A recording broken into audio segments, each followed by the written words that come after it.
5. Yes. 4, 3. Happy New Year.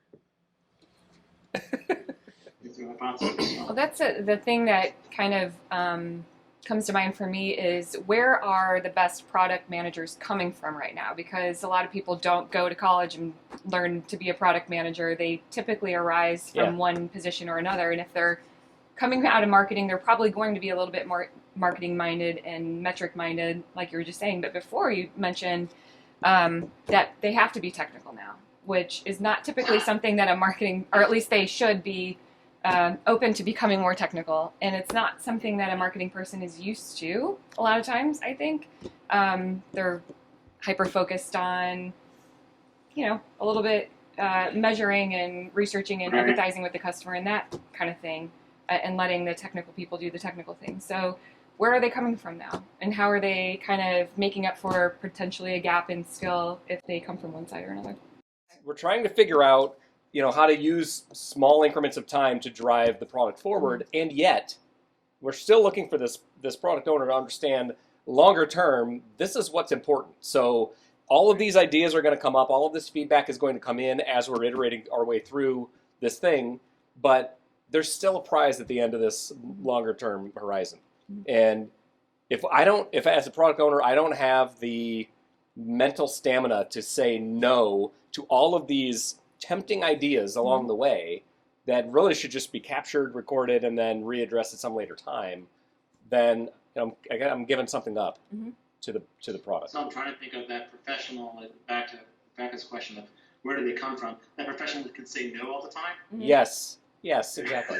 Well, honestly, like what I was kind of thinking was like somebody who's a good negotiator, or somebody who's kind of able to balance really, really well, like work on both sides of their brain, or I don't know.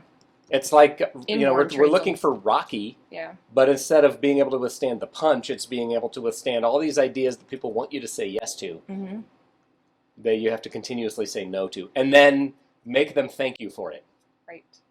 You don't want to get that right. There are people who are good at that. They can say no continuously, and you don't hate them. And yet there are others who are always saying no, and somehow they wind up with this label of, well, they're the no person. Right. Well, we'll come back to that greatest thing, and you're asked about where they come from. I kind of quenched when you said they have to be technical. They don't have that. I didn't mean it that way. Oh, sorry. They have to have a growth mindset. I did correct myself. Yeah, no, I know, but I'm just thinking, hopefully people don't take that way, because I don't think that usually creates weird arguments with people. Yeah. But I think you have to have a growth mindset. You have to be open to learn these things.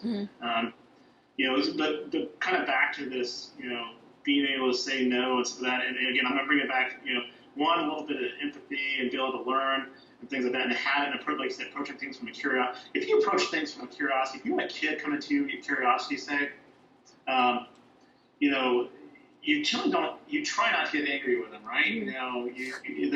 They're asking you legitimate questions typically because they're learning, they're spongy. Yes. So that's what I want from good product managers, to have that kind of approach to things. And I think that diffuses people when you do say no. It's like, well, I think one of the key things about a couple of people I've mentioned, they were very good at listening to people, but then also bringing back the knowledge they have. Yeah. And making them understand, expressing, hey, okay, I can see where you're going with this, and then helping them to understand the value of, okay, well, if we go this path. Yeah. Right. All of this.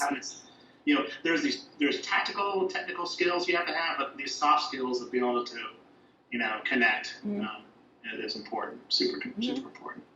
It's funny, one of the things that comes up a lot, again, when I do some, enablement around product ownership and stuff like that, and try to tell me, hey, look, that's their first thing to do is go practice saying no. Because you just can't expect yourself to be good at it out of the gate. You got to practice saying no. Yeah. Get a toddler. And you're going to learn ways to say no. Right. Yes, that's right. Get a toddler. That's practice. That's how I do it.